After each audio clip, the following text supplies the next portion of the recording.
तो स्वागत है आपके अपने YouTube चैनल संजीव दवाखाना कल्याणपुर शहडोल में। मैं हूं डॉक्टर गोपाल, आपका स्वागत करता हूं। आज हम एक नया चैप्टर लेके आए हैं। ये भी एनीमिया का एक प्रकार है जिसे हम एप्लास्टिक एनीमिया बोलते हैं। एनीमिया तो कई प्रकार के होते हैं, हम एप्लास्टिक एनीमिया के बारे में आज जानेंगे कि एप्लास्टिक एनीमिया होता क्या है। तो एप्लास्टिक एनीमिया एक ऐसा सिचुएशन है, एक ऐसी कंडीशन है जिसमें बोन मैरो में प्रोडक्शन इसका जो है कम हो जाता है। बोन मैरो प्रोडक्शन कम हो जाता है, हाइपोसेलुलर बोन मैरो हो जाता है। बोन मैरो जहाँ से हमारा आरबीसी डब्ल्यूबीसी का प्रोडक्शन होता है वहाँ पे प्रोडक्शन इसका हो जाता है कम, जिसे हम एप्लास्टिक एनीमिया बोलते हैं। इसमें क्या होता है, खून के आरबीसी भी कम हो जाते हैं, डब्ल्यूबीसी कम हो जाते हैं, प्लेटलेट्स भी कम हो जाते हैं और ग्रेनुलोसाइट्स नॉन ग्रेनुलोसाइट्स ये दोनों चीज़ें कम हो जाती हैं। मतलब किसी भी प्रकार का पिगमेंट्स यानी कि आरबीसी डब्ल्यूबीसी सभी प्रकार के पिगमेंट्स का इसमें कमी हो जाता है, जिसे पानसाइटोपेनिया बोलते हैं या इसी पे सब कंबाइन में इसको एनीमिया बोल देते हैं, दूसरे वर्ड में इसको एप्लास्टिक एनीमिया बोलते हैं। तो कारण की बात करें तो क्यों होता है एप्लास्टिक एनीमिया, तो एप्लास्टिक एनीमिया का भी कोई कारण एग्जैक्ट लगा नहीं पाया कि exact what is the reason of plastic anaemia. तो इसका अननोन ईटियोलॉजी, कारण का भी पता नहीं चल पाया है कि क्यों होता है। दूसरी बात होती है हमारी कि कौन कौन से लक्षण इसमें दिखाई देते हैं, कौन कौन से कारण हैं और क्या क्या लक्षण। पहला कारण इसमें दिखता है कि कुछ ऐसे ड्रग्स हैं जिसे हम लेते हैं लगातार, उसके कारण भी हमें प्लास्टिक एनीमिया हो जाता है। तो उसमें सबसे पहला ड्रग्स आता है क्लोरमफेनिकॉल। क्लोरमफेनिकॉल एक ऐसा ड्रग्स है जिसको लगातार कंटिन्यू लेने से अपने को एप्लास्टिक एनीमिया हो सकता है। दूसरा एंटी ट्यूबरकुलर ड्रग जैसे आइसोनियाजाइड है, आपका आर्सेनिक है, आपका प्रोमिथ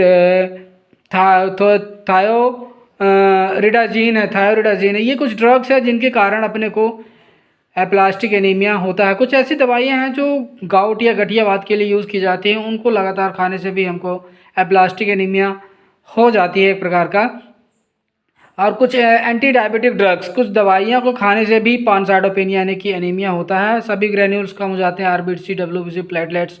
एंटी डायबिटिक ड्रग्स है जैसे टॉलबुटामाइड है और क्लोरप्रोपामाइड है, ये दो ड्रग्स खासकर लेने से अपने को एप्लास्टिक एनीमिया में सफ़र कर सकते हैं। कुछ केमिकल है जैसे कि बेंजीन है, लिंडेन है, डीडीटी है, इनके संपर्क में आने से भी हमको एप्लास्टिक एनीमिया हो जाता है। कुछ वायरल इन्फेक्शन है, वायरल इन्फेक्शन से भी हमको एप्लास्टिक एनीमिया हो जाती है, जिसे वायरल हेपेटाइटिस है ना।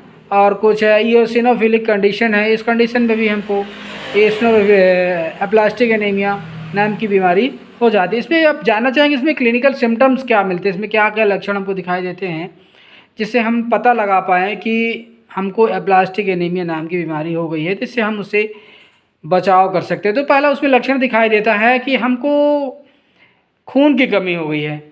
खून की कमी से हमें तमाम लक्षण दिखाई देते हैं जैसे थकावट लगना, कमजोरी लगना, शरीर में थकावट आ जाना, सांस फूलना, चक्कर आना, घबराहट होना, भूख नहीं लगना, सांस फूलना, चलते समय थक जाता है आदमी, चलते चलते थकावट आ जाती है।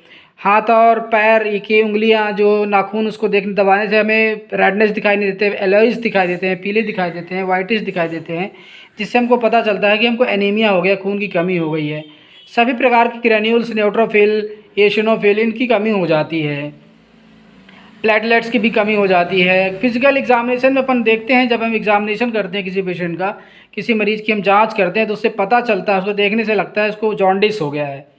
जॉन्डिस के लक्षण दिखाई देते हैं, छोटे छोटे कुछ लिम्फ नोड्स रहते हैं यहाँ पे गले में, साइड में, यहाँ पे हमको कुछ लिम्फ नोड्स दिखाई देते हैं जो सूजन उनमें रहता है, उनमें बड़े बड़े सूजन आ जाते हैं। छोटे छोटे सूजन भी हो सकते हैं, कुछ पेशेंटों में बड़े बड़े लिम्फ नोड्स भी दिखाई देते हैं। ये एक साइन हो सकता है एप्लास्टिक एनीमिया का। अपन अब बात करते हैं कि डायग्नोसिस, अगर हम पता कैसे चले, हम इसका ट्रीटमेंट करने से पहले इसको इन्वेस्टिगेशन क्या क्या कराए जिससे हमको पता चले कि हमको एप्लास्टिक एनीमिया हो गई है।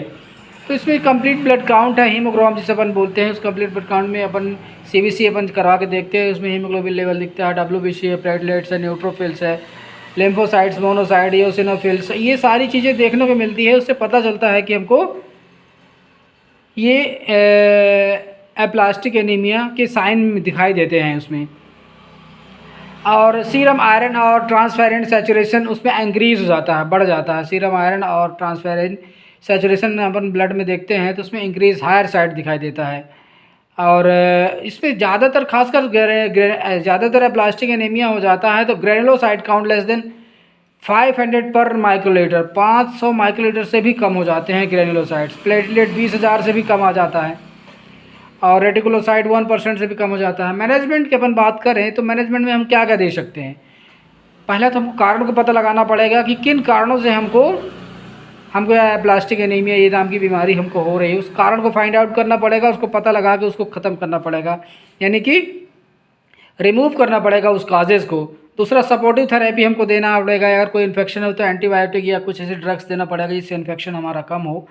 दूसरा, बोन मैरो एग्जामिनेशन कराना पड़ेगा कि बोन मैरो में प्रोडक्शन प्रॉपर हो रहा है कि नहीं हो रहा है।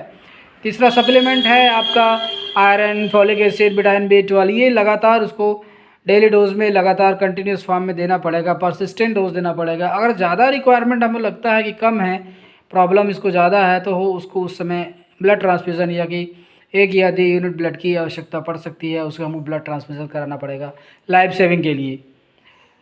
ये रही आज की बात प्लास्टिक एनीमिया, इसके बारे में जानकारी, बचाव और देख रेख और इसका क्या ट्रीटमेंट हो सकता है।